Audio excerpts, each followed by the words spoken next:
Today we're going to talk about different theories of learning. So we're starting from Empiricism and Rationalism. So these are the two opposite views of language learning. So the Empiricism says that this theory states that knowledge comes only or primarily from sensory experience. Empiricism, as its etymological meaning says, it is experience or trial. So it emphasizes the role of experience and evidence, especially the sensory experience means the knowledge we gain from sensory organs are really the major source, or they are really important. It is a fundamental part of the scientific method that all the hypotheses and theories must be stated or tested against observation of natural world, rather than resting solely on a priori reasoning, intuition, or revelation. So, the notion of tabula rasa suggests a view of mind as an originally blank or empty recorder. So, Locke used the term white paper on which experience leaves marks.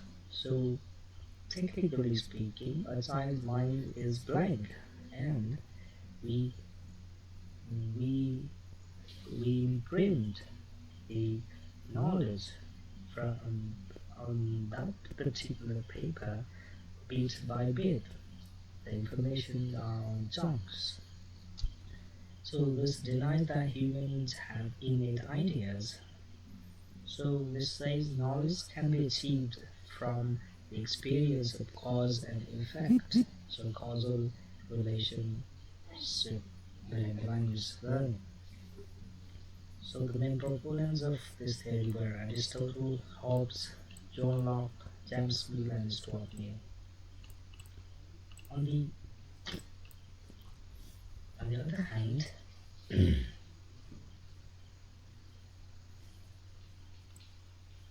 Rationalism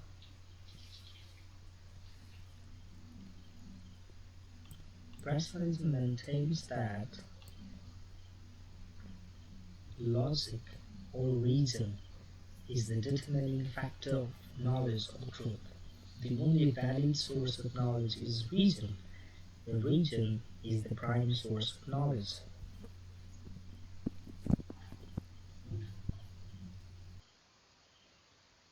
So basic characteristics of rationalism. So this is the reasoning, intuition, and intelligence are the prime source of knowledge. Knowledge is an integrated whole. It can't be reduced into parts. Knowledge is innate. A newly born baby's mind is not a blank sheet of paper, but there is an innate capacity to learn. This potentially comes out when it gets suitable environment. Knowledge or intelligence increases with maturations. So man is distinguished animal because of its reasoning faculty of mind. If our mind is passive or functionless, then no knowledge can be achieved. Mental process is a must for obtaining knowledge. Reasoning power is the prime source of knowledge. So their argument goes on. Let's move on to next. Behaviorism and Mentalism. Behaviorism is based on the philosophical theory of empiricism. This school maintains that human behavior can be studied in terms of observable physical activities alone, as we can do to the animal behavior. Behaviorism asserts that learning takes place in following cycle. So it says that there should be a stimulus, response, and reinforcement chain to happen. When learning takes place, it is because of this stimulus, response, and reinforcement chain. Any learning can be accounted for in terms of the reinforcement and conditioning of purely physiological reflexes, or often called SR patterns, stimulus-response patterns. So these chain patterns will form habit. So language learning is basically habit formation. It takes only surface level of language. Learning a language is equated to learning other skills. This theory assumes that learning is reduced to a chain of SR connections. Mentalism, on the other hand, maintains that language learning goes beyond the physiological aspect of language learning. They describe language in terms of mental faculty. Chomsky believes that there is a delicate, innate, genetically endowed device which constitutes all the common rules of grammar. Learning takes place because of mental mechanism. Human children are genetically programmed to learn language in regular steps, moving from pre-linguistic stages to one-word utterances, then to combining two words until they have full-fledged language capacity. This school of thought gives importance to reason, insight, logic, and cognitive ability. This approach takes account of both surface and underlying level of language. Language learning under this approach takes place in the following process. So there is the primary language device, and it is supported by the language acquisition device, and it leads to competence of the language. And the next dichotomy we have is the structuralism versus generativism. Structuralism goes to the father of structuralism is Ferdinand de Saussure, whose posthumously published book Course de Linguistiques Generale, or Course in General Linguistics, is regarded as the first book written on structuralism. Structuralists take language as a unique phenomenon and must be described in terms of its own individual pattern.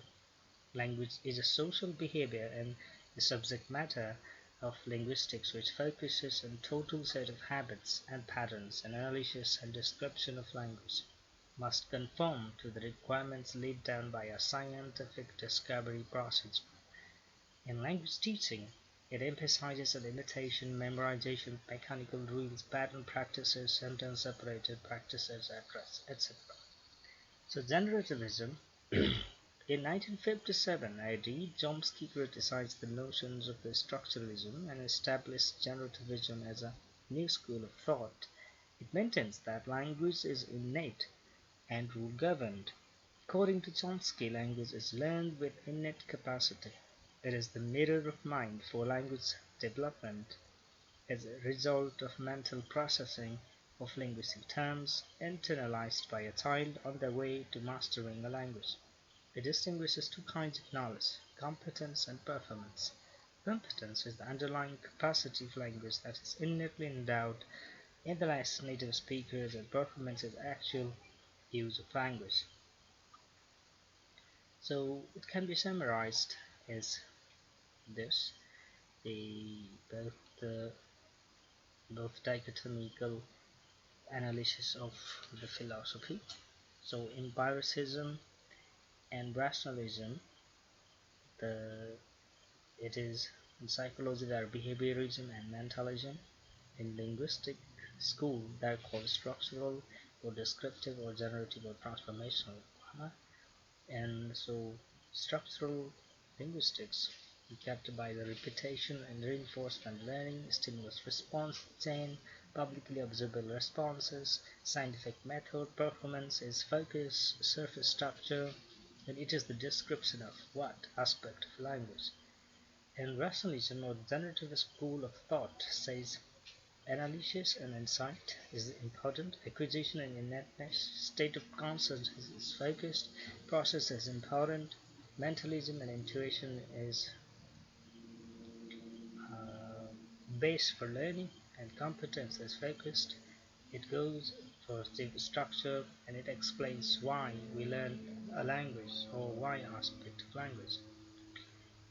And there are some implications in reality, and these are the implications of these learning theories in ELT. So first, the behavioristic theory of language learning is developed by Bloomfield and B. F. Skinner, whereas cognitive theory of language learning is the outcome of Chomsky's work. Behavioristic theory of language learning is derived from behavioristic theory of learning in general, and mentalistic theory of language learning is derived from the mentalist theory of learning in general. For behaviorist, language is a set of habits.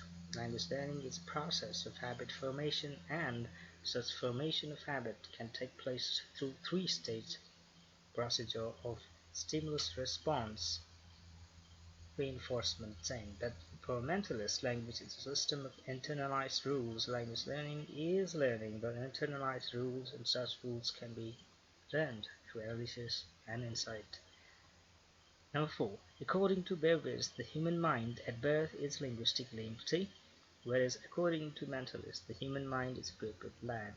Behaviorists say that language learning takes place through the mechanical connection of stimulus and response, whereas mentalists give emphasis to this connection in the state of consciousness. 6. Behavioristic theory of language learning is focused on publicly observable responses, whereas the mentalistic theory of language learning is not satisfied with the raw data gathered by field linguistics. Number 7. Behavioristic school of thought gives importance to imitation, performance, surface structure, and the question of what, that is, description, whereas the other school of thought gives importance to the opposite, that is, discovery, competence, deep structure, and the question of why, that is, explanation. Number 8. Behaviorists claim that the general intelligence is the sole device that controls language learning, as well as other learning in general, whereas mentalists say that there is a spatial intelligence to control language learning. Behaviorists give importance to the external factors for learning language, whereas mentalists give importance to internal factors. So that's all for today. Thank you for watching. Goodbye.